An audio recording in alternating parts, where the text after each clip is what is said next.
Proti največji državi na svetu Rusiji je Slovenija že igrala, na seznamu pa ni imela še najmanjše Vatikana. Zasedba uslužbencev nogometne zveze z gosti je na Kodeljevem sprejela izbrano vrsto vatikanske mestne države. Enkrat je beseda dala besedo s predsednikom nogometne zveze Slovenije in potem je rekel, zakaj pa ne bi enkrat fantje iz Vatikana prišli odigrati eno tekmo v Slovenijo. In kmalu po tistem, ko sem predal akreditivna pisma, sem spoznal predstavnike različnih služb in se tako povezal tudi s kolegi iz njihove športne ekipe.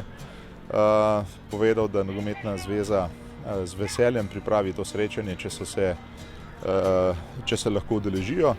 No in tako smo v zelo kratkem času prišli do realizacije te tekme. Slovenska zasedba je lahko računala na nekdanje reprezentante, poveljeval je s kapetanskim trakom prvi mož zveze Aleksander Čeferin, zaigrala pa sta tudi gosta Tomaž Kunstelj in Heri Zupan. Slednji vodja argentinske reprezentance izseljencev, ki se v teh dneh mudijo v Sloveniji. Selekcijo Vatikana pa so sestavljali uslužbenci te žepne državice. Dunque, nella squadra che ha giocato oggi c'erano gendarmi, c'erano pompieri, c'erano persone che lavoravano nella segreteria di Stato, in curia. Sono tutti quanti dipendenti del Vaticano, in Vaticano da 43 anni c'è un campionato di calcio tra i vari uffici. Ed è così lo scopo nostro è quello di stare insieme, di far passare dei bei momenti insieme. E poi quando capitano occasioni come questa qui, le cogliamo al volo perché comunque sia riusciamo anche a far divertire e a far vedere ai ragazzi dei paesi, dei posti in cui magari non sono stati.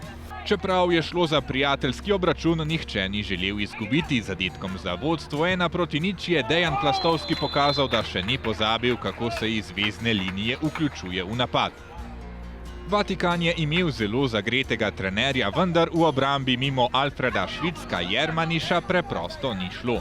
Med drugim je v nadaljevanju imel na razpolago tudi svojo specialiteto prosti strel. Vsekakor najboljša leta so minila, vendar vsak tok mi še uspe. Zid je bil zelo visok in enostavno ni šla čez zid, da končal nekje v zidu. Nekdo bo jutri imel Nike etiketo na prsih in to je tudi vse. Statistiko strelcev je v drugem delu z 2 zadetkoma obogatil tudi kapetan Aleksander Čeferin.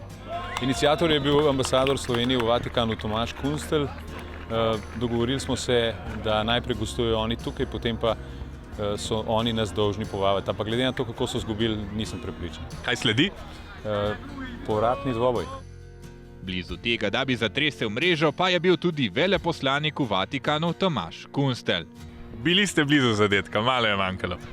Ja, nisem smel pokvariti diplomatskih odnosov. Na koncu bi lahko bilo 4-0, se je vatikanski vratar izkazal. Zdaj tokratni gostje čakajo na povratno srečanje. Vedremo al ritorno di essere più competitivi. Quando? Ma adesso con l'ambasciatore stiamo pensando di organizzare la partita di ritorno. Non so se prima di Natale oppure l'anno prossimo direttamente. Adesso vediamo un attimino. Morda tudi s kakšno novo okrepitvijo, ki je bila tokrat na dopustu.